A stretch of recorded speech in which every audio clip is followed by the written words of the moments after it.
Welcome back, Internet folks. Time to do another show. I was going to stick to the original format, but then I realized I don't have a format, nor do I want one, because I am not predictable, nor do I want to be.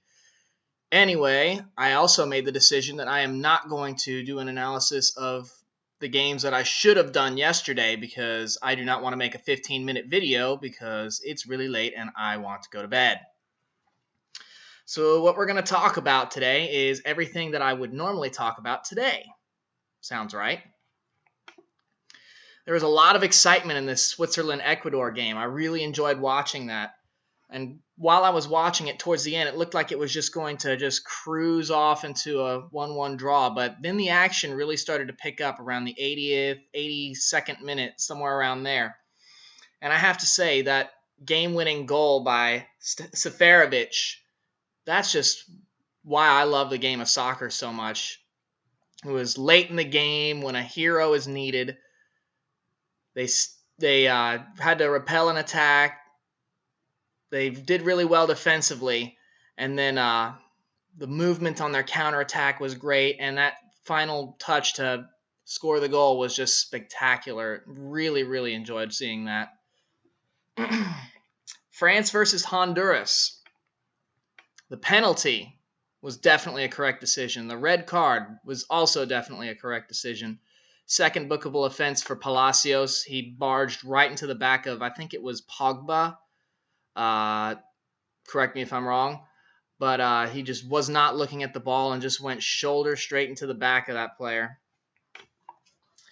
Karim Benzema just looked like a man possessed. He was on fire.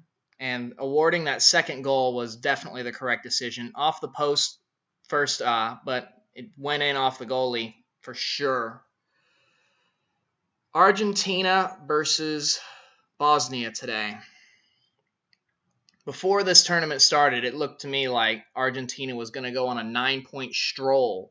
Not even going to have to worry about the other three teams in their group. But I got to tell you, their defense really looks suspect. And I'm not a big fan of Sergio Romero in their goal. I just don't think, if this is how they perform against Bosnia, what's going to happen with Nigeria? Nigeria is a better team than Bosnia to me. So I just don't see how they're going to get 9 points out of this group anymore. Tomorrow's games. We start with Portugal-Germany. Group G. I think a lot of people have been waiting for this game for a long time. And as much as I love the U.S. team, as much as I really want us to progress, I got to say that they're the two favorites in this group. It's pretty clear that they are. And so that's why I predict that those two will make it out of this group and we will be going home early. I hope I'm wrong. God, do I hope I'm wrong. Everyone's been looking forward to this Portugal-Germany game, though, including myself. I'm really looking forward to seeing what's going to happen there. Whether Ronaldo plays or not, it's going to play a big role in how this game plays out, but I still think Germany will win 2-1. Next game we've got tomorrow is Nigeria and Iran. I'm going to be honest with you.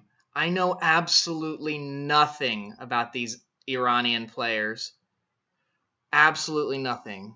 But I do know that they have a really good coach in Carlos Queiroz. If you just Google him, you'll see his resume, everything he's done, everywhere he's been, and you'll see that he's a top quality coach. And so I can understand why they're here at this tournament, because he knows a lot.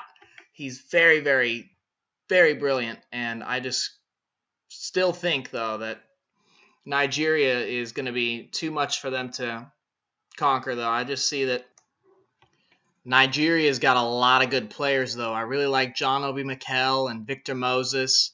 And their goalie, I think they still have the same goalie from 4 years ago, Vincent Inyema. I have no idea if that's the right pronunciation or not. He's really good, though.